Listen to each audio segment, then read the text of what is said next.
gosh, you know what? Play that song about Anton. That's perfect for this show. You want me to try it? 7 hours? Yeah. Okay. Play it. Let's play. Yeah, just practice it now. Okay, So let's see what it sounds like.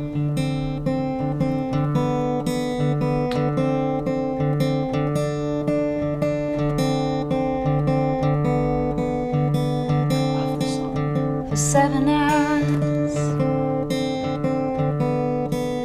you're feeling just fine.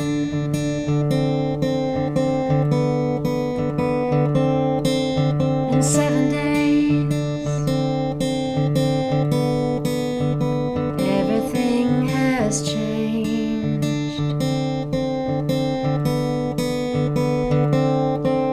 In 7 years, you're still on the run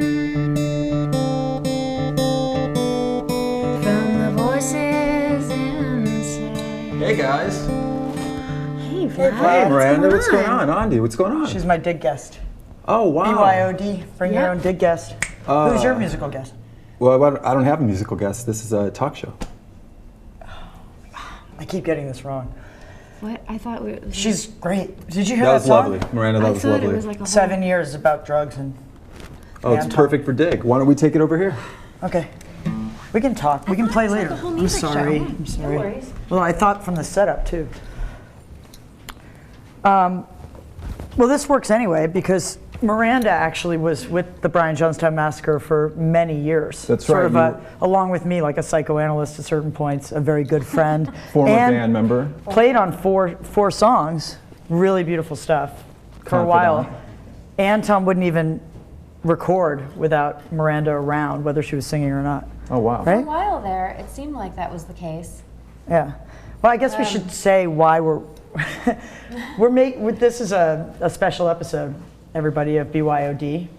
Special episode. I thought it was a musical episode, but we're going to talk about dig. Yeah. And so I guess streaming live here from 90210. Welcome to BYOD. Special episode dig. And Miranda Lee Richards is here, and we have other special guests, including my brother, David Timoner, without whom I would never have been able to shoot this movie. That's right.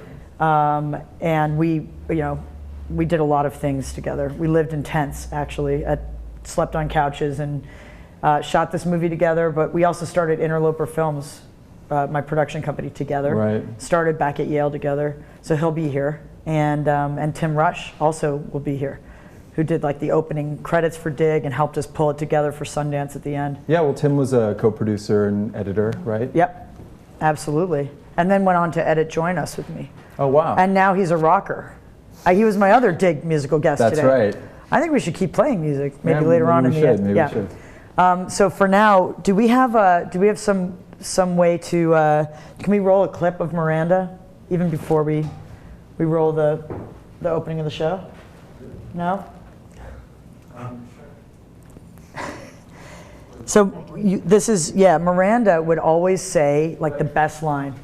Okay. Here we go.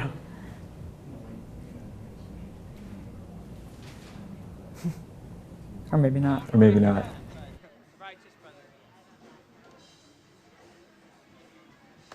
Bombs away. It's like seeing the dark side of what drugs do. Well, it's because like all those '60s bands got into drugs, like they were famous first. There's just too much stress on my soul.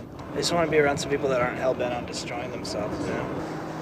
Hello, Adam. This is Matt from the Brian Jonestown Massacre. Anton completely flipped out on me last night and attacked me. I've got a huge bump on my head and a giant bite mark on my side. And, I just wanted to talk to you about that and, what the future of this band situation and contract is going to be. Anton, just don't die. No reason. It's so clear. Please, just don't. Like, what's the alternative? You either get straight or you die. Ugh. Wow. That's 3 different hairstyles. It's ironic your song 7 years because the film was shot over 7 years. Right. So you will see many different hairstyles during this episode. Welcome to BYOD Special Edition Dig.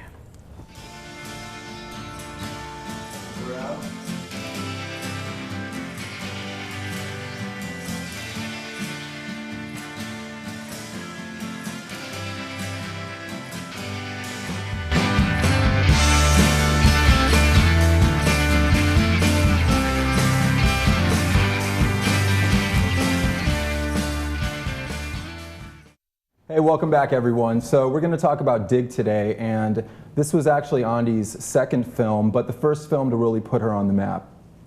Okay. So it started with 10 bands, and it was actually, we were looking at the collision of art and commerce, and we decided, my brother and I, and actually why don't we just call him out. David Timoner is here today, without whom I wouldn't be here. Right. Hello. Hi, David. Although he was born after me. 18 months. When we were shooting Dig, he had more hair than I do now. That's right. We're coming up on the 10-year anniversary of Dig. Yeah, 10 years in 2014. It'll be 10 years. So it's about 8 years now. Yeah. There's a dream. Vlad has a dream of a reunion concert. I do. I'd like to do a reunion concert bringing together the Dandy Warhols, the Brian Jonestown Massacre, and the Black Rebel Motorcycle Club. There you go. Yeah. Be a good show. Yeah, we state all our wishes here live on the show. So if you guys are listening, call me. And Miranda. You perform as well. And Miranda. Oh my God, Sarah Beth, that would be great. Anyway, so we started with 10 bands to look at the collision of art and commerce, and it was called The Cut. And then I got all these calls congratulating me on my new show, The Cut, because it had appeared on MTV as a game show. I pitched it. And I didn't have a show on MTV called The Cut. So, but at any rate, 2 bands had really caught our attention. I had heard the Brian Jonestown Massacre at your sister's house. Yeah. That's right. Brian Klein, I think, introduced you guys to. I thought it was some band from the 60s that I'd missed somehow. And so when we were going up to San Francisco for our sister's wedding, the night before, we met Anton. We just played that tape. Yeah. It had Take It From the Man on one side and Their Satanic Majesty Second Request on the other. So great. And we were just like, We were like, what Brian gave us a is tape. this? Brian gave us a tape, yeah. Yeah. And it was like, we loved it. And we were like, wow. And then we were going to meet the guy. Yeah. He was playing a show. Actually, I think we have a clip of, we decided to open the film, or basically a couple minutes into the film, we include my meeting Anton. So let's look at that. Oh, yeah. Exactly. This. I'll just say what I got to say. Damn right. I'm here to destroy this fucked up system. I will do it. That's why I got the job. I said, let it be me. I said, use my hands, I will use our strength. Let's fucking burn it to the ground. 1995. This is the year I met Anton Newcomb and his band, the Brian Jonestown Massacre. Anton was by far the craziest and most talented musician I had ever met. I'm Courtney Taylor from the Dandy Warhols. Anton was my friend and my enemy, the greatest inspiration, and ultimately the greatest regret. This is the story of us and our bands over 7 years.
Took forever to get down here. We just gotta get the Anthony's move in, baby.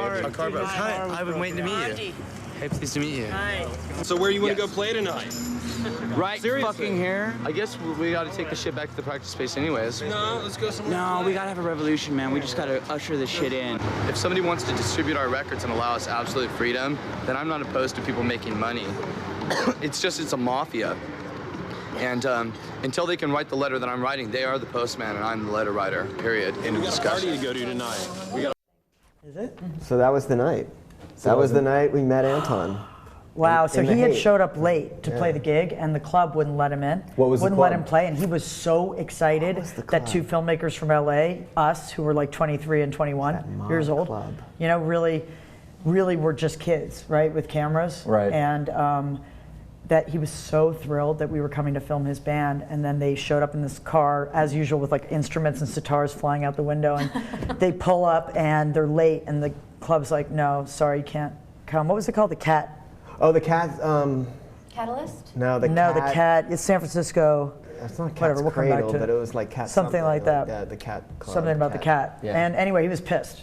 So he was on the sidewalk playing, just strumming on the sidewalk, and Sophie's standing there in her you know, tights going up to here with like Fruit Loop tights, and it was brilliant. And then Dave Darazinski, the tall, crazy manager, comes up and says, Right. I got us a party to play at, dudes. I got us a party.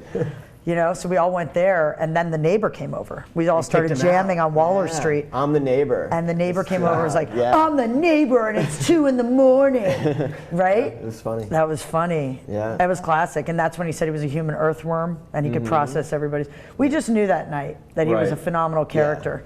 And 2 weeks later, they came down to play the Viper Room.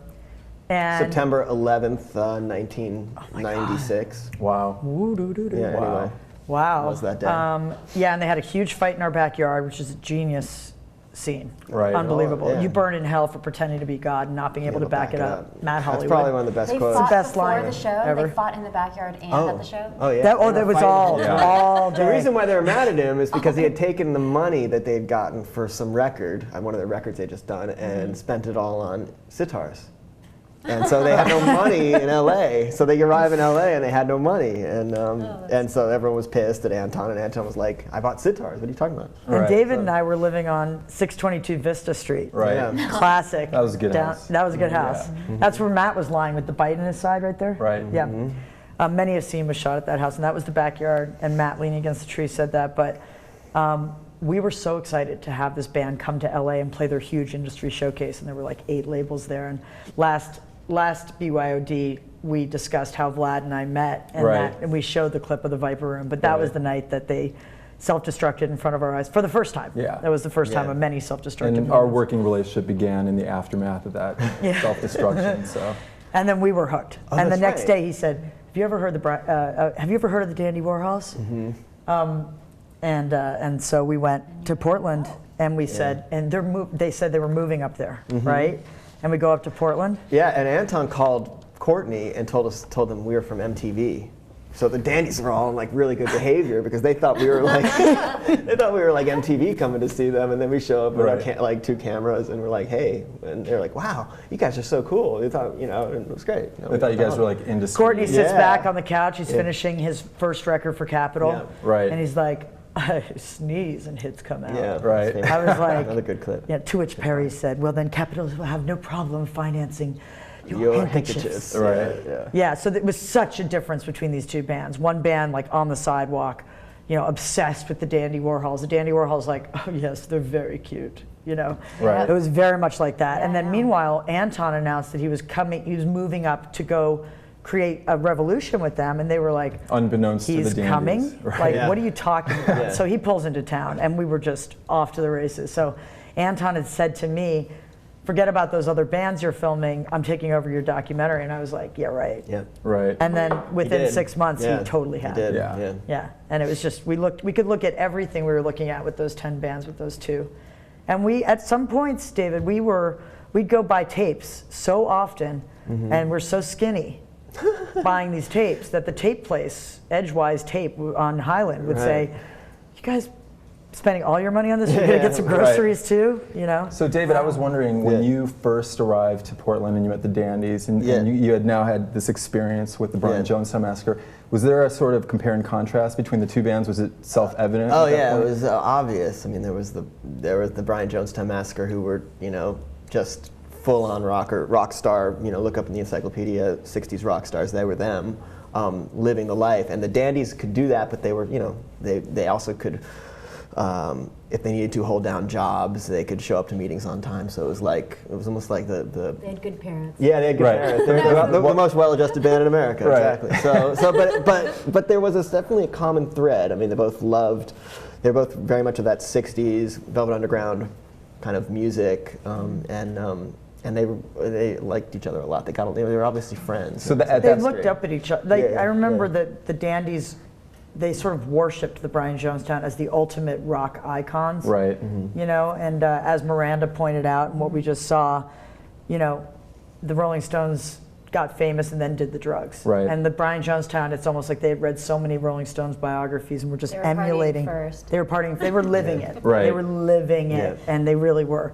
And the Dandies like to look at that, like as if they were in a terrarium, but not necessarily be in it. You know, there's actually a clip we have today that demonstrates that. It's a little bit later on in the narrative, when the Brian Jonestown Massacre invite the Dandies to a party at their house, where Harry Dean Stanton played guitar. Were you at that party? Yeah. Oh yeah. In Atwater Village. They had moved down to LA and they were living in Atwater on Larga Street. Yeah.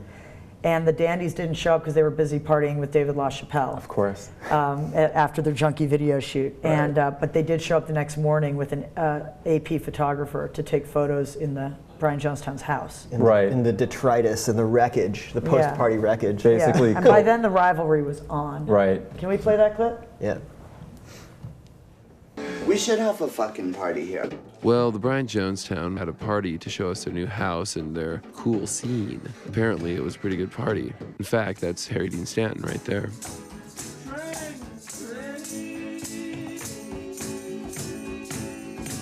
But we couldn't make it over because we were hanging in the hot tub and partying with David LaChapelle and his entourage. There they are. All right, bring the film crew. Oh, nice hat. Hello. Hi.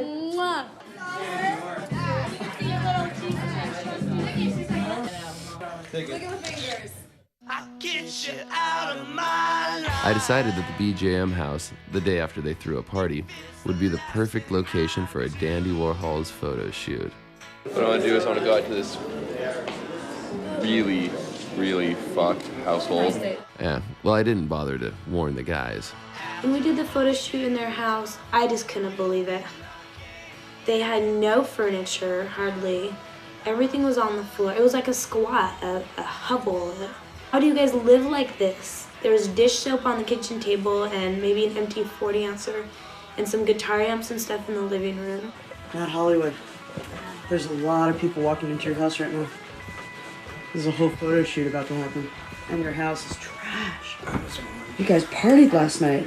I think is that the idea of having the photo shoot here so that they can pretend that they had a big party? They've come for our minds.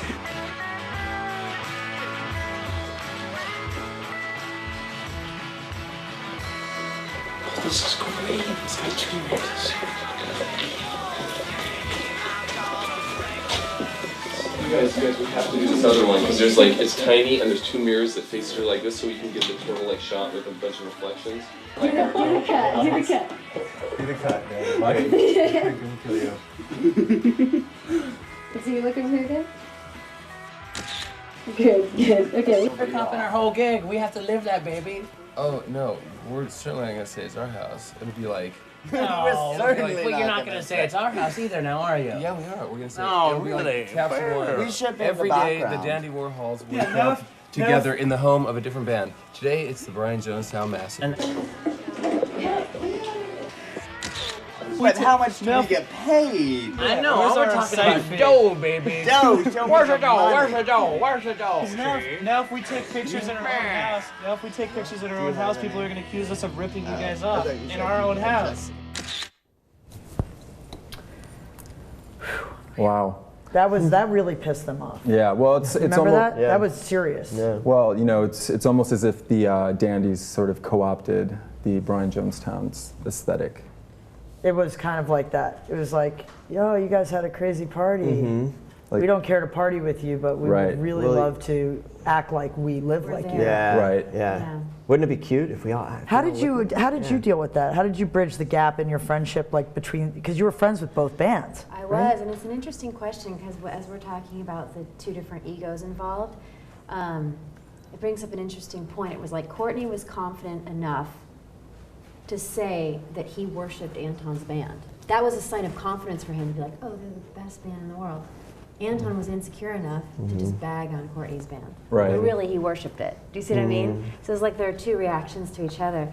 I think they were also they had similar aesthetics, or they were influenced by similar things, even though they didn't start out in the exact same town. That happens all the time. They're both into 60s rock and whatever, so. Right. Did you they got ever into that. question Courtney's sincerity when he would lay compliments on the Brian Jonestown Massacre, or did you take it as him being completely sincere? It's a subtle thing. It's just like knowing Courtney and kind of picking up on that, Right. That he has such a confident ego that he can just worship someone else. It takes a lot of confidence to do that, That dynamic was so extreme between the two of them, what Miranda just said, that it made me think, well, how did we know to film this? I mean, what was special about Dig at the time that it came out was it was this unfolding narrative, and docs were really looking backwards. They were like history books or eating spinach, really kind of educational and historical. Right. Since the 60s, actually, and ironically, this is people who are, Brian Jonestown Massacre and the Dandy Warhols, but were the subjects. But what was unique about the film, besides Hoop Dreams, this was the film that was kind of suspense-driven. You didn't know what was going to happen next. 7 years in the making, all in one piece. How do you know as a filmmaker to follow something or someone, And it's like the same rule that I think, and tell me if you agree, but that scripted films follow, where it's all about a great character. Right. Anton's an amazing character, and Courtney's a perfect character as a foil and as a narrator. I mean, I sat up in bed, pregnant out to here, right before I'm finishing the film, 3 a.m. Oh my God, Courtney should narrate this film. Yeah. He's the one who has the microphone. Right. He's the one who the public adores now, and he can talk about his poor friend Anton, who can't, who could get arrested. I was going to say who can't get arrested. Well, Andy, David, just to pick up on something you said about 7 years, I mean, at this time, you were essentially, and you're working on your second film, but it's not, you weren't who you are now, where people are basically beating down your door to finance your movies. So, how did you finance? They were beating down our door to what did they do? They repoed your car. Oh yeah, gosh. So how did you guys finance Dig? I mean, you made it over 7 years, and you started with this thread that was a movie about many different bands, and then slowly you narrowed your focus to the Brian Jonestown and the Dandy Warhols. And how are you paying for it all? I worked. I was working as a personal assistant when they were in the backyard. When you called. Who? To Janet Zucker, Jerry Zucker's wife. Very lovely woman. Very lovely woman. Great filmmakers. Yeah, great. Really great filmmakers. And I got a phone call from Andy, they're in our backyard. You got to come home early today. But what did we do? I mean, we I was somebody's executive assistant for a minute. Mitchell Block. Hi, Mitchell. Direct Cinema Limited, a documentary distributor, distributing docs that look backwards. Producer now. Now a producer, now an award-winning producer, and he asked me to resign because he would come in, and I was doing my job, but I would also be like, hey, and have a tape recorder up to the phone and be like, so they took your guitar, and then what happened, fully out at the Dragonfly or whatever at 1 a.m, and he's like, go be a filmmaker, Right. So, and he wanted me to resign so that he didn't have to pay me, unemployment. Right. There you go, Mitchell. And I did. I just resigned, and then I never ever worked for anybody again, in that kind of a job. And so I guess you supported us. Yeah, I did a little bit, but then it was that. I mean, then we filmed bands, right? And then it was that Capitol Records. The Dandies were signed, so they there was a potential income stream from them. Right. So we were shooting them, and we on spec cut an EPK, electronic press kit, for the Dandies and sent it over. We thought, okay, of all the bands we're filming, there's one band that has financing behind them of some kind. Maybe somebody would want something. So we just used a radius editing system, which was a step up from the public access days. David and I started a public access station. Sure. And we cut this thing together, and we were living in a tent. We were in Zion. we were going to follow living in a tent. We were staying in a tent. We were renting a place. We were a campsite. We were on our way. We were on our way to shoot the Brian Jonestown Massacre, and we were camping on our way. It wasn't like we were living in a tent. No, we weren't like living downtown in a tent. But I mean, we were. But we were saving money. We were sleeping outside in the great outdoors. Right, right, because it's cheaper than a motel. And his pager went off. Right. And we got a call from Capitol Records that said, from Linda Heller. Yeah. And she said, we'd like to buy your EPK for $6,000. And we were like, you know, it's like a huge and that victory. started us making EPKs and music videos and doing every role. We would just say, okay, and then we'd shoot them and edit them and everything. And then we were nominated for a Grammy at 27. I was 27, he was 25 for EPK we did. Oh wow! And that opened the doors to bigger things. Wow, there's no money like that anymore. They would never give you $6,000 anymore. More like $500. It went up to 15. I mean, we got as high as 15, 20. There's no record industry. Well, I mean, now you're lucky if you get 5,000 for a music video. So. But also cheaper editing systems now. Right. But Miranda, last question for you: have you seen Anton or heard from him lately? I haven't seen him lately, but there's been some correspondence on Facebook and things like that. I've seen Courtney more recently. How's he doing? He's doing great. He just finished his graphic novel. I'm not sure what's going on with that, but he was working on that when I talked to him. And he has a little baby now. Axel. Yeah, Axel. Right. So he's a father. Named after Axl Rose? I don't think so. I think that doesn't go with the turrets and the. Right. It's kind of too obvious for Courtney. I'm sure it's something like some. I'm surprised it's not Axel. Oh, like double name. Taylor. Yeah. Yeah. Well, do you know why he added a second last name, Courtney? I don't. It was just probably needed just to more. be provocative. That was a big mystery, actually. That was this thing that everyone was always speculating about. Where did the second Taylor come from? Do you miss the dig days? You know what, I do, because we're all. I mean, in the sense of like we're all in our early 20s, you know. When you look back on that time, I mean, no matter what you're doing at that time, you're going to romanticize it. I guess I didn't realize what what a special moment it was, really. You know what I mean?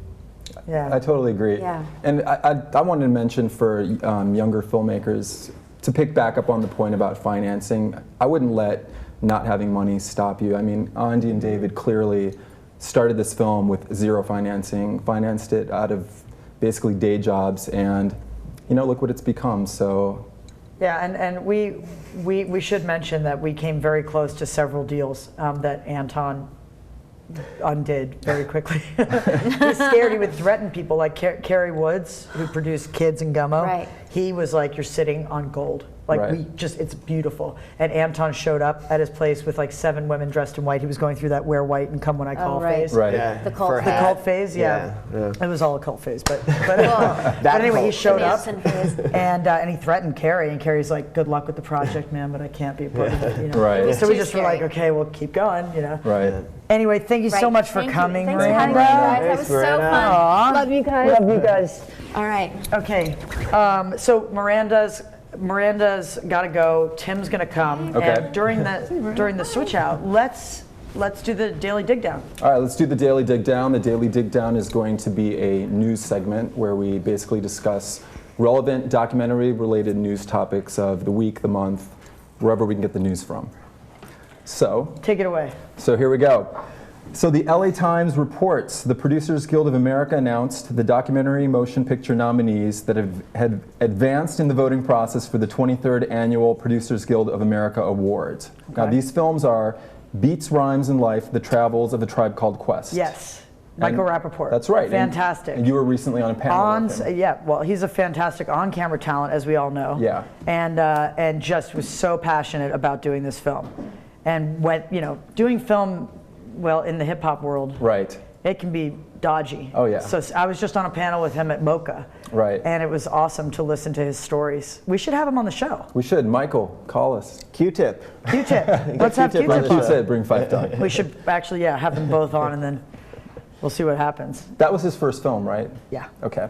So next film that was that's advanced is Bill Cunningham, New York. It's Richard Press's portrait of the New York Times photographer Bill Cunningham. Fashion photographer, studio photographer. I haven't seen the film. Fan? Cannot comment. No. Am I? Yeah. No, but you know, when we come back, when we have Tim out here, we should play another photographer. We should play David LaChapelle. Oh yeah. His moments in Dig. I mean, photographers Right. can be incredible, and we can relate. We took Right. a lot of pictures for Dig too. Right. I don't know Bill's work, Yeah. nor have I heard of this movie. Nor have I. He must be a member of the Producers Guild. Next film was Project Nim, James Marsh's Chronicle of a Chimp, taken from his mother at birth and raised like a human in New York City in the 1970s. Very Planet of the Apes-like. Premiered at Sundance last year. Right. James is a fantastic filmmaker. He did Man on Wire. Right. That's a great film. Shot by Igor Martinovic. Fantastic DP. And I've seen parts of Project Nim. I tried to see it, but the air conditioning was broken. It was like 115 degrees in New York. Oh wow. So I can't really comment except really cute chimp. Okay, so I have two That's more supposed to be films. amazing. Senna, Asif Kapadia's documentary on the late Brazilian Formula One driver Ayrton Senna. Really, to really be great. great. Yeah, I've heard it's amazing. Yeah, I'm on a Oh, wow. screening Yeah, committee, yeah. and that was one of the films that Oh, wow. I was supposed to see. Very great Incredible use of archival footage, and incredible editing. Oh wow. Yeah. Okay, and the last film is The Union, Cameron Crowe's look at Elton John and Leon Russell's album, The Union. That sounds amazing. Do you guys want to go out on a limb and pick a winner?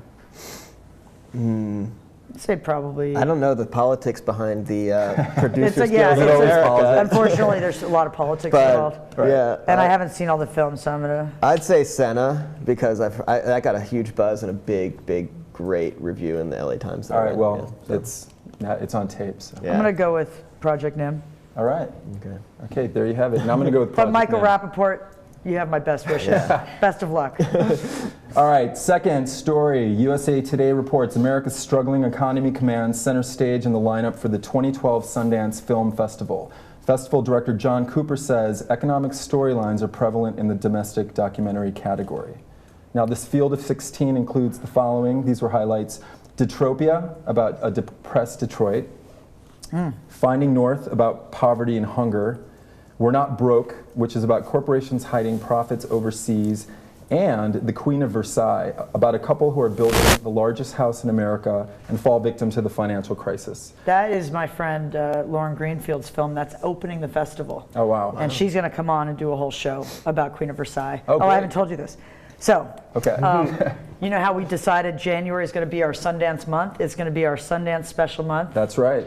And that's with very good reason. We have incredible guests lined up for January. I think John Cooper may be a John guest. Cooper told me he's going to come on with Awesome. David Courier. Awesome. John is the director of programming of Sundance, and David is a programmer of docs. So definitely. And they are so excited about this uplifting lineup about the, you can come to Park City, get your swag, stand in line, and then watch something about the rest of America that is falling apart. Yeah. No, they've said that this year is the year of the epic doc. Right. That just any subject matter, there's an absolutely epic film about that subject matter. So they're going to come on and preview the films, the lineup that they're unveiling in January in Park City. So definitely tune in for We'll that. also have Amy Berg on the show. Oh, wow. Who did Deliver Us from Evil, Okay. about the Catholic Church, that's amazing the film. pre-scandal? Won the LA Film Yeah, Festival. I've not seen it. And has just made the film Memphis 3. Oh, yeah. Well, we have About- a related story to the Memphis 3 coming up in please. this segment. Please. So. But before we get to that, let's get to Consequence of Sound reports that a documentary chronicling LCD Sound System's farewell show at Madison Square Garden last April will screen at next year's Sundance Film Festival. Okay. So does that mean that guy's going to be in town? James Probably. Murphy. Okay. Yeah. Well, we're going to be in Park City filming the BYOD, and I hope I don't run into that guy. Maybe you can because, get him on the show. I really appreciate LCD Sound System, but Great band. they They're had a great crucial band. They're moment. probably the best, in my opinion, the best band of post 2000. Great the band. Millennium, my favorite. Yeah. band of the Great band, but his Fantastic. soul. I wonder about his soul. No, right before Sundance, the night before, we were taking We Live in Public to Sundance. He hadn't responded about the rights to use New York, I Love You. and a crucial moment. It was beautiful. Right. And he said, $40,000 to take it out. I'm tired of you independent filmmakers thinking that you could just use our. So we let it run. We begged and pleaded, and he let it run for Sundance. And then thanks to the Pixies and David Timoner, who came to save the day, we re-edited it after Sundance for the theatrical version. So I haven't been able to listen to LCD Sound System for several years, but the other day I just had to go back. It's well, so good. this is an important lesson learned when you're making a doc. Be careful about what music you choose to insert in your documentary. You may not be able to afford to license it. So. Yes, and if somebody tries to charge you $40,000, don't do it. because everybody else will then want to charge you $40,000. That's true. Most favored nations. Andy's making but a good that's point. the doc side. We're not at the doc side. We're not at the doc side. We're on the light side, and we'd like to introduce our next guest, Tim Rush, who is a longtime collaborator of ours. Came on. Hello, Tim. Come on. Come on in. So Tim came on like as just a fan of the footage, right? Seen the thing, you've seen some cut of ours. Yeah. And we're just like got into Sundance. I was learning how to breastfeed. It was like right after. It was a crucial time, yeah. Yeah, it was like I was breastfeeding at the Avid. Right. I met you before Juki was actually born, and remember? And well, like, I was. Yeah. You and expected me to have like tattoos and and spiked hair, right? Well, it's pretty. I mean, she pretty much she was like a little like tornado. You know what I mean? Like just of all this a bundle of energy, literally. Now and, I'm totally mellow. Yeah, totally. But yeah, I just like this movie just totally like blew me away, and it was just awesome to work on it. So then he's like, I think I could do the graphics. Like, what? Yeah, we were all kind of like just like like remember we went through all these different graphics people, and we like the whole, and yeah, it was just like a kind of a free for all, like whatever worked. It was like just like things just like sticking together in whichever way. But that's like the beauty of the movie, I think. And the movie's a big mishmash. Yeah, sort of. It's all it's shot on a ton of different formats too. It's shot on high 8, which doesn't have any time code, so Avid can't read it. And that's none of your problem watching this right now, but it was ours in a big way. So we had to transfer it all to DV, and then to beta. No, to beta. Remember the DT doc transfer tapes? Please don't even talk about it. And it's funny because beta is like not We're on a talk show. The funny thing is we have to talk about it. I know, but I don't want to. It gives me nightmares to think about it. But the funny thing is, like beta SP is like that doesn't even exist anymore practically. Right. I mean, it's basically. I have a beta deck. Good. You guys need a beta deck? I got a beta deck. I got a high 8 deck too. Just the pace of technology. All these formats that do you remember the high 8 camera? Dead media was stolen from backstage at the Troubadour. Right, that forced you to get a DV crying camera. that my high 8 camera was stolen, and thank God. I mean, it just took theft for us to upgrade. We upgraded to DV, and it was like, oh, wow, the Avid reads it and everything. But the black and white stuff we should mention. So much of the film's in black and white. Yeah, it was shot on. Tell them about where we got the spy it was shot camera. on these spy cameras. We got like the Spy Shop of Beverly Hills. Counter Spy Shop. Yeah, Counter Spy Shop, and they're like. They were so expensive, these ridiculous cameras. It's like $2,500. Now with the internet, I'm sure they're like $50. They are $50. But then they were like $1,000. Now it's like Taxi Cab Diaries. Everybody's got a spy camera. Well, they're like embedded in pens. Yeah. Then it was like this we had a black box, and I used to wear this fur hat, this black. That's why Peter Holmstrom from the Dandy says nice hat. Yeah. Because I wore this hat to distract everybody. Like, what the heck kind of hat is that? And then meanwhile, it would have this, camera. They wouldn't really know. Yeah. We shot all over the place with that thing. Yeah.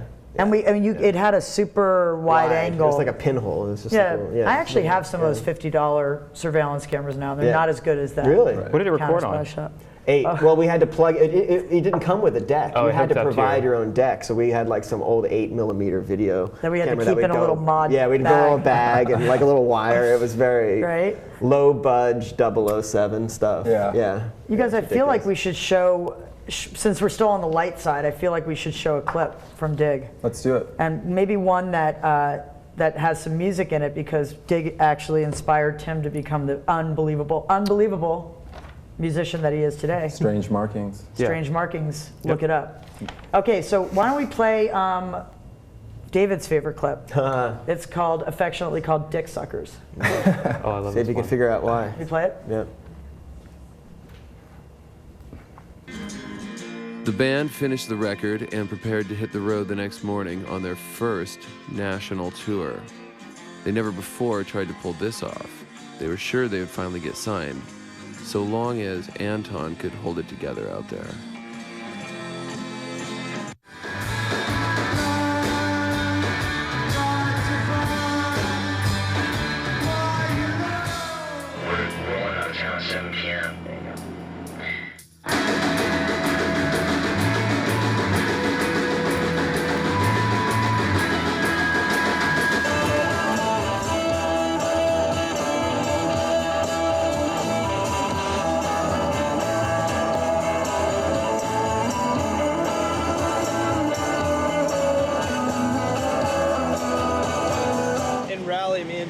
walking down the street and this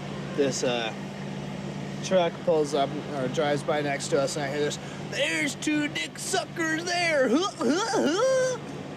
it's just like, whatever, man. Laugh all you want, redneck. I'm on my way to your girlfriend's house. It was kind of embarrassing though, because we were sucking each other's dicks at the time. So I'm really happy that everybody came. This is our first time through America.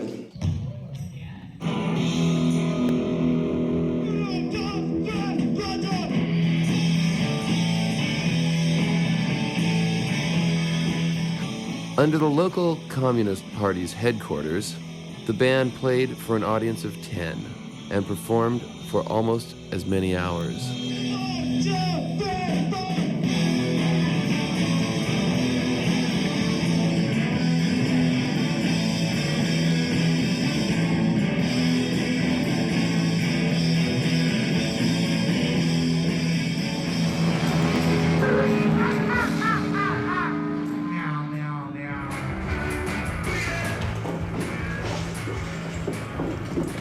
I got some pussy now.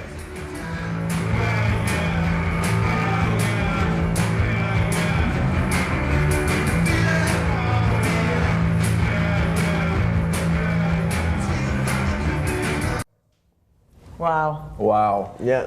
That was before we got arrested. Yeah. Yeah, that was when we were riding high with the Brian Jonestown Massacre on the dirtiest pun intended. on the dirtiest couch in Ohio. That was Andy back there. That was Anton's socks in my face. Yeah. I don't know if you noticed that. That was the dirtiest couch in America.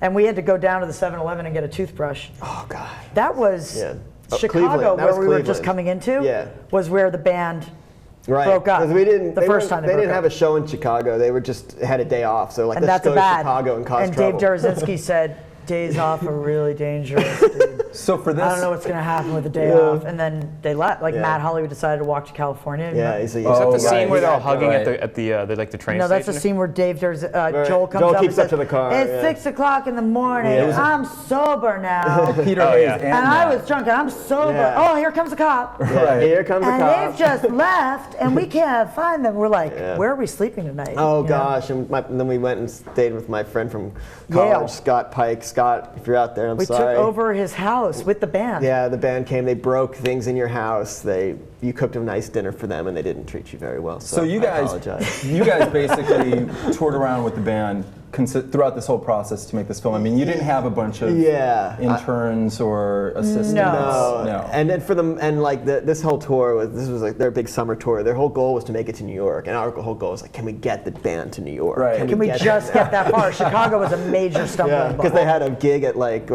Brownies or one of those big clubs. CBGB's. CBGB's. Yeah, we're like, we gotta get them to New York. You know, so if we could just make it through the Midwest. And they played a good gig at CBGB's. But then they broke up that night. David Derazinski was at Kinko's. Right. We could go on and on. But it wasn't until Georgia that they broke up. Oh, okay. And I feel that like we stopped filming them for is that your favorite week scene? Or whatever. Which one? Where he's the arrest thing with the cop? Or yeah, which one? where we ended up in jail. That's pretty funny. And actually, we should mention when we're going to show you this clip, and we cut this differently. So when you watch this, you'll notice that the band is being searched after Anton and I are arrested. Well, we were arrested, and then I made a call from jail. Yeah. My one call.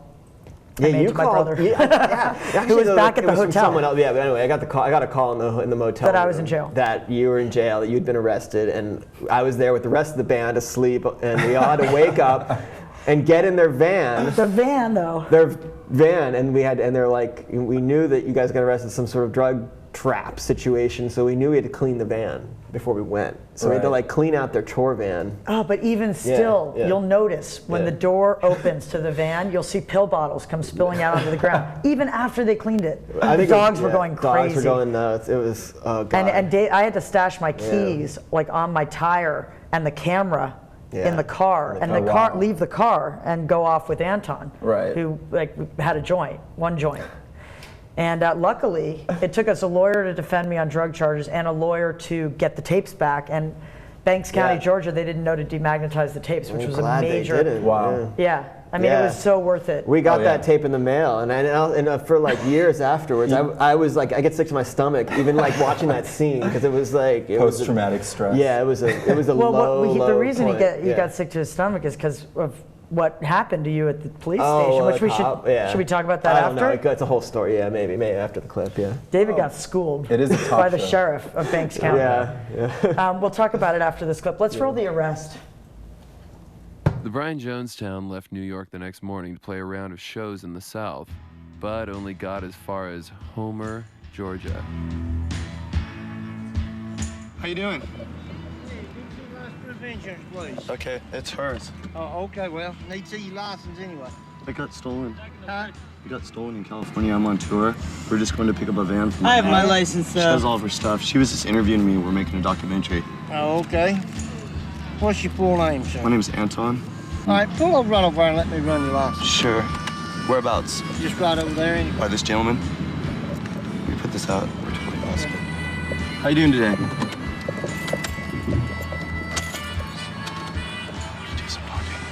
You don't have anything illegal, any guns or drugs? No, you're welcome to. You can search the car right now.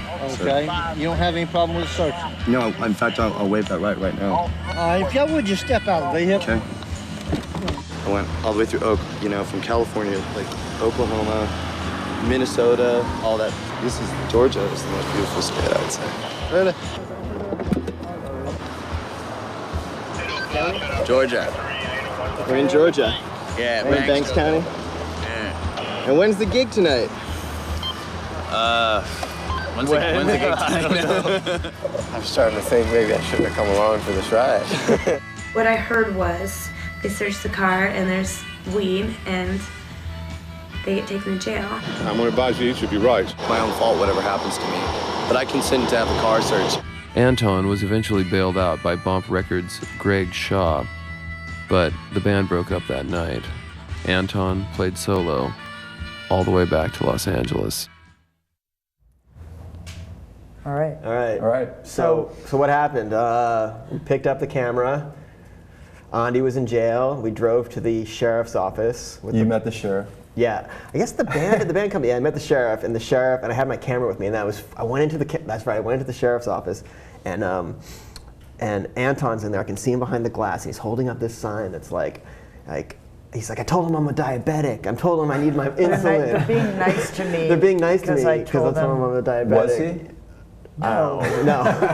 But anyway, and I'm filming this all going on, and then the sheriff comes out and he's like, "What are you doing? Come out here, son." And he's like, I was in Vietnam. You're like, wow. My He told me sister- this whole story. We came outside and he's like, you seem like a nice guy. Talk to me. And he was doing the whole good cop, bad cop thing, and then he was really friendly with me. And I was like, yeah, my sister and I were making this documentary, and we're putting all our life savings into it. And I'm really sorry. We're just a couple of kids out who go to college. We're good kids. And then he just turned in a second, and he's like,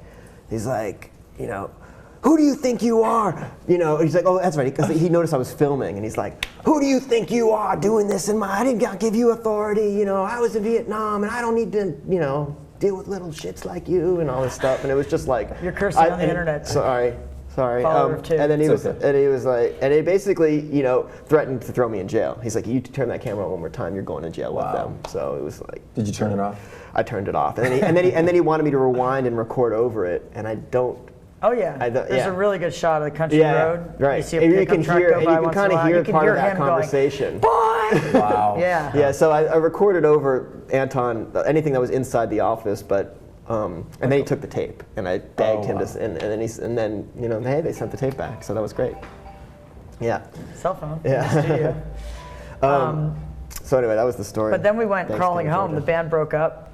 Yeah. That night. Right. Yeah. That's an amazing. We dropped a couple of them off at the airport. They flew back to San Diego, and then. But I think Anton kept playing gigs randomly, sort of. He wound his way back. I mean. Was this movie together when you saw it? Because I mean, you mentioned us filming for, 7 years. Yeah. We filmed for 7 years, but we filmed for 7 years because it took so long to edit the film. It was 2,500 hours of footage, so it actually took us 4 years to edit. So by the time we started editing, we were like, well, we may as well keep filming. So we'd film every 3 to 6 months, say, but when you put it all together, it's like closing an accordion. It looks like.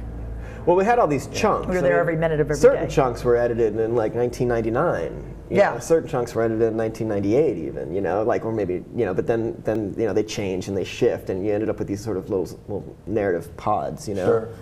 And then you could rearrange them. I mean, it was, you know, it was kind of modular. We had a 12-hour cut. And I wanted to. I have a zip disk that has this 12-hour cut, and more dead media. And zip disk. Some right. Nice, Is it a laser disc of the cut? We put a message on Facebook, and people actually gave me like a zip drive. One fan gave us a zip drive, and we got the EDL in. Yeah, and we have a dream if we can slow down at Interloper a little bit to bring that 12-hour cut back online, but.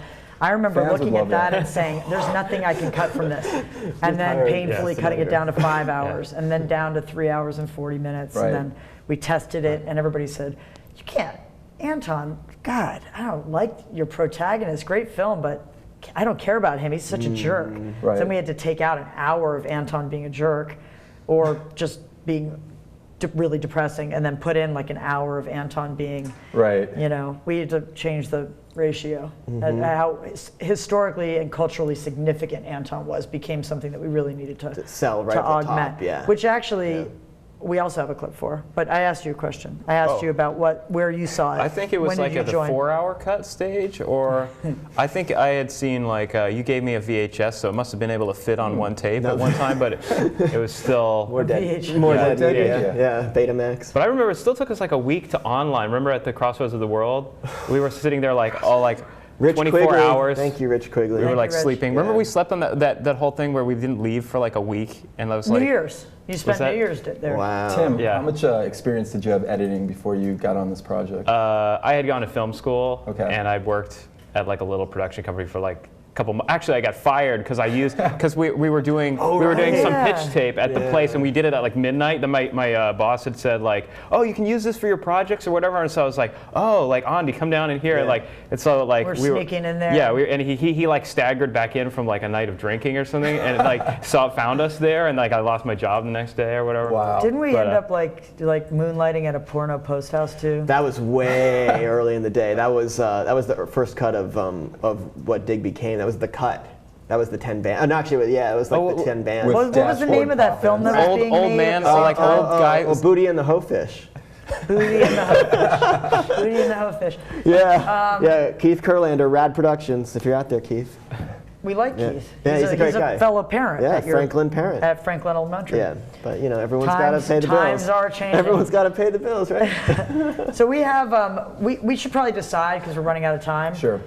Between one more tasty morsel, so let's take a little vote. Do you want to see David LaChapelle, who we went on to film, by the way? We went on to write a screenplay for him, move into his studio in New York, all because he met the Dandy Warhols through the Last Junkie on Earth video, where Courtney and he clashed in post-production. Of course. So you want to see that, or do you want to show the end of the film where we really kind of sum up Anton, our character, and kind of try to? We see Courtney give it up. I go for the David LaChapelle. Yeah, one, it's a little more fun. This is how you look. Is that this is how you look? Yeah. And this is how you look. Baby Huey. Yeah. Let's go to the clip. The Suits were clearly disappointed that our band hadn't turned out to be an overnight sensation. Apparently, the Junkie video had been put on hold because Capitol repoed the footage from LaChapelle. I thought they put too much makeup on me. Take my name off of it. I talked to Courtney last night. He's like, he doesn't want any close-ups in it. He wants it to be a performance spectacle. He wrote me this moochy coochie letter. Compared me to Salvador Dali and Man Ray. And like, you can do whatever you want, and this and that. And then, you know, as soon as I'm done with the video, he thinks he can just start screaming at me at the top of his fucking lungs and like acting like a huge spoiled baby Huey. But he's not like an alternative rock star. He's a pop star. I mean, he's like an R&B act or something. You know, like, I'm obsessed with their face and how they look. I said to him, you know, this is how you look. This isn't some weird, you know, sort of special effecty video where, you know, this is like, you know, pretty diffused light on you, and you look, you know, Zia looks like how Zia looks, the dancers looked how they looked, and you look how you look, and that's how you look. This is you. What did he say? he started screaming that he's done thousands of videos. He used the word thousands. I've done thousands of videos and I know how I look. Welcome back. That was a great clip. So we lost Tim Rush. What happened? He spontaneously combusted during the clip. You're And just he'll be thinking back. about all those If you want to hear him, cuts. though, he'll live on forever on strangemarkings.com. That's right. Go check him out on the internet. He has a great, great band. He also went on to edit my film Join Us, which is probably going to be a subject in and of itself sometime next year when we are lacking a guest and we need to focus on one of my films. All right, so since we're nearing the end of the show, let's talk about Dig now, all these years later, and how it impacted your life. I mean, John Cooper said it was a crucial film, and after it won the Grand Jury Prize at Sundance, I think in 2004, he got a promotion as a result of that. How has it changed your life, or what did you guys learn? How has it affected your filmmaking now? I don't know. I mean, I feel like the landscape is so different now, and it's much more like Dig, like the way storytelling goes on visually. And I don't know if it's the advent of reality television, which is a world I'm pretty familiar with now. But it just seems like before Dig and after Dig, and just storytelling is a lot.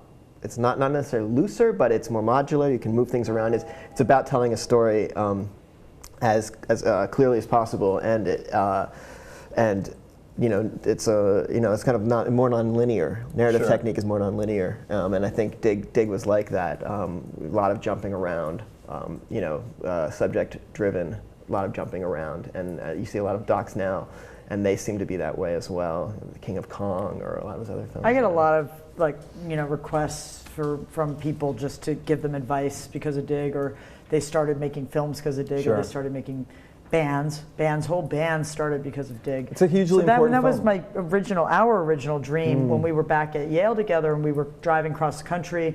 We started Footlight Films, and our manifesto that we wrote in a truck stop parking lot actually was that we wanted to inspire other people to be creative and express themselves, which now with the internet is really not hard.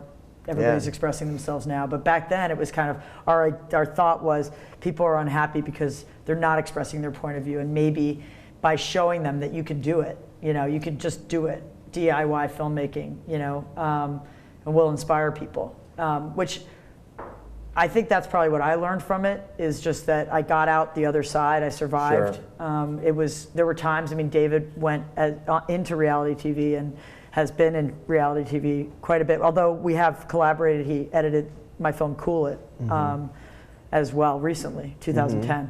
I lured him out of reality TV because I had a budget. Right. Which is I love documentaries, and I love reality TV shows that are more documentary, where you can actually spend time getting to know a subject. Yeah. Unfortunately, the money is in reality TV. Yeah. But so there were times where it was just kind of me and the Avid, and I was begging David to come over, trying to hire people to edit with me, but nobody could grasp the footage. And it was just when it came to We Live in Public, and it was double the footage, it was 5,000 hours. I realized I could do it, and I learned so much about media management and just grew. It was my film school. I didn't go to film school, so I think Dig was, and you said, I'll chalk it up to film school. Absolutely. When you left, you're like, you know what, whether we finish this film or not. Yeah, when I had made my piece if it never came out, because there were so many deals. There was MTV. We were going to make an MTV show out of it, remember? Yeah, there's so many. And that's another thing for filmmakers out there. There's so many, phases on the doc side, on the business side that you go through in making a film and trying to get your film financed. And you just got to have the faith that you're going to get to the end if you really care about it. Absolutely. The dream is for us was to take all these boxes of tapes, and now it would be for you guys out there, hard drives. I also have many hard drives now. To get all that onto one watchable 90-minute thing. At that time, it was a tape. Right. So yeah, Dig is very inspiring, I think. Yeah, absolutely. I hadn't watched it for years. I didn't watch it for like 5 years until I had to speak about it one time, and then I was like, this is pretty good. Well, I always advise young bands to watch Dig, and younger people and young filmmakers to watch it because of the process that was involved in making it, and just the hard truths that that are eminent in that film. So.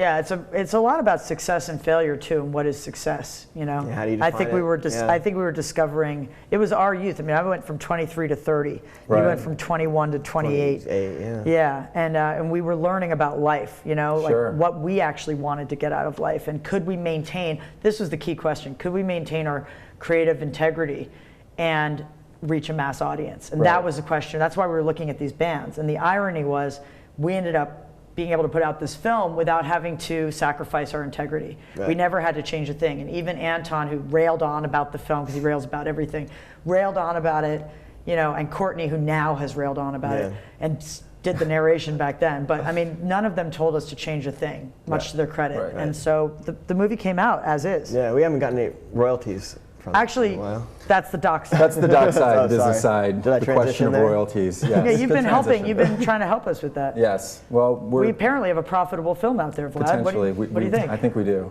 Okay. Should we call? Let's call Palm Pictures. Let's call our distributor. Marty. I'll tell him we're recording. That's right. Because we're due a report. Let's aren't see. we? Let's see if they have a royalty check waiting for. Yeah, Andy. maybe there's one just sitting on his desk. Well, we got royalties out of Australia. It was very. It's like, what, well, where's America? We live in America. Our kids are growing up. We need to put them in school. Is it close enough to my mic? Yeah, speaker. Hi, you've reached Marty Hillis. Sorry I missed your call. Please leave a message and I'll call you back. Begin recording your message at the tone. Should I say? When you have finished, Just say you hi. may It's press Andy. the Give me a pound call. key or hang up. Hey Marty, it's Andy Timoner, the director of Dig. Just checking in, wanted to know about the progress and if we could get a royalty report, and hopefully we're in the black, ready to roll. I have my brother David here, who made the film, and Vlad. Hi, Marty. Hey, Marty. And we're checking in. We're actually streaming live on the internet and recording this right now. But we just wanted to check in about Dig. It's kind of, we got to this segment of our show. We have this new show on the internet called BYOD, Bring Your Own Doc. It's on the lip.tv. You should be. And give us a call, 323-697. I can't say that on the internet. You know my number. Bye. Okay. So that's another lesson learned when you try and call your distributor. Chances are you will not get your distributor. Any other tips? No, I think that's it. I have a lot of tips about what I learned about Dig with regards to distribution. And I mean, since we don't have a time limit on this show, but I'll sum it up really quickly. Those of you heading to Sundance this year, you think you have to sell your film by the end of Sundance? Wait, see if you win an award first. Don't sell it 2 hours before the award ceremony. Step one. Big tip. That's a very important tip. 2, if your sales agent is making a TV deal and a movie deal at the same time, check the Oscar guidelines. Find out the holdback window. Find out how long it is. That's actually crucial. It changes year to year. Yeah. So if last year it was 2 months, you can't, from the moment you're in theaters, you can't be on TV for 2 months. Wait, and lock the TV company, the TV network that is so graciously paying you a bigger check than anybody else because it's TV. Lock them into a date that will not disqualify you from the Oscars. And just so you know, you have to screen in New York and in Los Angeles in one theater prior to a certain expiration date in order to qualify for the Oscars. But the unbelievably fantastic organization known as the International Documentary Association also has docu-weeks where you can pay a fee and they will qualify you. Oh. Yeah. Or you can try to get a deal with HBO and Sheila and Evans will make sure you're qualified. And then what else? What else? There's so much. There's so much to say about what I learned the hard way. Yeah, well, we'll get into more of that on future episodes. Yeah, I just wish we didn't have to learn it on Dig, because apparently we have a commercial success out there. Yeah. But well, it's always your first one. When does the Money. license expire? What? When does the license expire? We get our film back 15 years after we made the deal, which was 2019. No. Yeah. Yes, 2019. Yeah. All right, There'll we'll be a opening. special collector's edition There coming will out. be. And it's called 5-hour cut. Send My Kids to College It's the edition. Send Your Kids to College edition of Dig. Yeah. So I think we have. And we'll do a tour. We'll tour around. One more guest. Because all the musicians will also have kids going to college. Yeah, at the exactly. time. We do. Actually, this is very exciting. I want to bring on a director who's just completed her first film. And it's about another director, Roger Corman. And it's an absolutely incredible piece because it's so entertaining. I mean, it's really what I love documentaries, love to see documentaries doing. Her name is Alex Stapleton. She's formerly produced films and now she is directing. And this film is opening February 16th, this Friday, at the New Art in Los Angeles and at the Cinema Village East in New York. And I believe Roger Corman himself will be at the 7:30 screening at the New Art here in Los Angeles. I'm going to show the trailer and then bring Alex on to say a few words.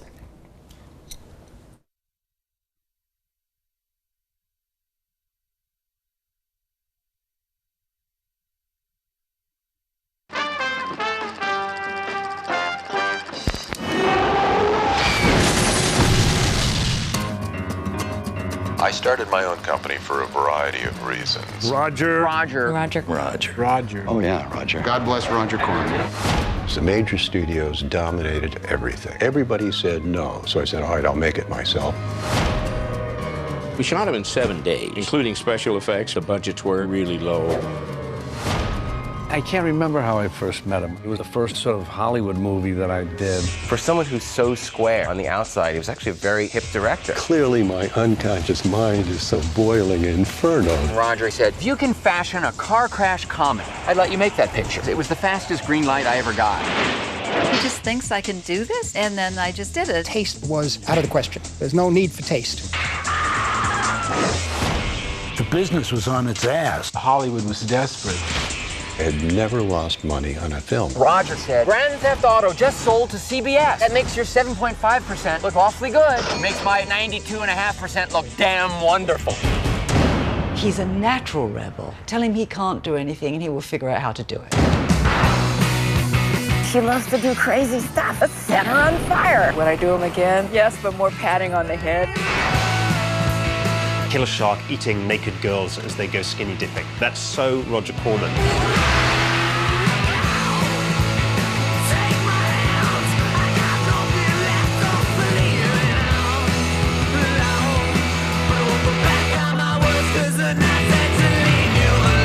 He really epitomized the American dream, that you can succeed no matter what. By mistake, he actually made a good picture every once in a while. So you should go to the theater. Yeah. Yes. Alex Stapleton, everybody. Well done, Alex. Well done. I must make a correction. It's not opening February 16th. It's opening December 16th, this Friday. In Los Angeles at the New Art, and in New York at the Village East. Cinema Village East. Cinema Village East. So Alex, how did you come to make this film? You producing? I was producing. I kind of was a jack of all trades. I was art directing on commercials. I did whatever I could do to pay my rent. I never went to film school, so there were like a stack of books that were like my film Bible, or that I treated like Bibles to me. And one of them was Roger's autobiography, How I Made 100 Movies in Hollywood and Never Lost a Dime. So I guess the idea was like, this would be a really good story one day. And I got roped into producing a documentary for MTV on sneakers and hip hop. None of my docs are like, somewhat similar in stories to yours. They're more pop-oriented, pop culture documentaries. So I produced that documentary. It did pretty well, and I was like, you know what? I think I can direct a documentary. Why not? So I met up with Roger and cold called his office, and I just asked.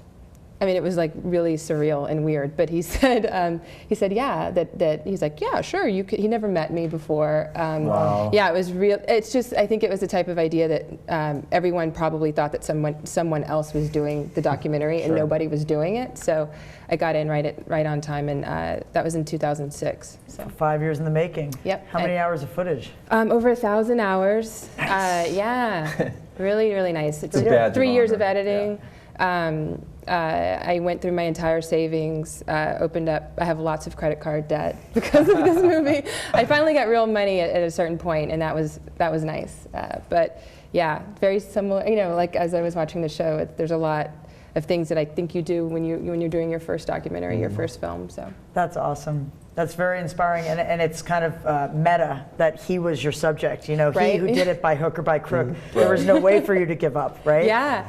No, there absolutely was no turning back once I got started, and I think that Roger's story was very inspirational. But then when I would sit down with people like Jack Nicholson, who, you know, he's like, let me tell you how I mastered unemployment for 12 years. You know, because he had a kid. And what an incredible interview that was. Yeah, actually, yeah. There's a great reveal. You must see this movie. Jack Nicholson is incredible in the film, actually. But it's just really all over the place, all over the map. And I'm not going to say more than that. But it's a small world after all, because Jeff Fry, who also produced Dig, that's right. produced for you. Yes. Wow. Yes. And so I heard about this film as it was happening here and there. Yeah, there's a lot of connections to your world. I actually remember seeing you come to New York for a Creativity Now conference with Tokyon. I did. And I was like just starting. And I actually convinced Tokyon to let me do an article on Roger Corman. And that was actually the first time that I met Roger, was to do that article. And I listened to you. You had just come back from Sundance with Dig. It was like a year or two later, and I saw you speak, and it was really inspirational. So I have to say, this is kind of weird to be sitting. Coming full circle. Yeah, yeah, it's really. And I must give a shout out to the editor as well, Phil Owens. Philip Owens, and also Victor Livingston, who cut your friend's film, the Woman of Versailles. I'm totally screwing Queen it. of Versailles. Queen of Versailles. Sorry. Lauren Greenfield. Yes, Victor Livingston. She'll be on the show. cut that too. Yeah. Nice. She's great. Awesome. Oh my gosh, she's incredible. Who we first saw with David LaChapelle when we were filming David LaChapelle. She was a little tyke, and she was winning the ICP International Center of Photography. She started out as a photographer, filming nose jobs of like the super rich. Of Beverly Hills. She's always into the rich and poor, and has done some great work. So it'll be a fascinating show. Thank you so much for coming on. Great luck with your release. Thank you. And realize, well, first of all, he has such a great built-in audience, so hopefully they'll come to art cinema. Yeah, that's a weird thing that you're up against, but it'll do great, I bet, in all the ancillary markets. I hope on so. the doc side. Yes. On the doc side. Yeah. Thank you. Thank you, Alex. And that Thank you, brings Alex. us to our. Oh, did you want to say something about Amy and West Memphis 3, or? We can hold that for another episode, or we can talk about it. Okay. Well, Amy Berg is going to be our next guest. Director of Memphis 3, and also of Deliver Us from Evil, and also counts Buto as one of her films. She also shot Buto. Fantastic filmmaker, another woman filmmaker, and I guess her film spans also through the release of the Memphis 3. Right. So, and it will be premiering at Sundance. So. We're really excited to have Amy on next. Thank you so much for joining us, David. Hey, thank you so much for coming on. Yeah, it's great. It's great to see you. You know, outside of a family occasion. And thanks to Tim Rush and Miranda Lee Richards. Thank you so much, Tim and Miranda. Thanks, Alex, and good luck. Thank you. Thank you. Thanks, Vlad. Thank you, Audrey. Okay, Bye, everyone. Bye.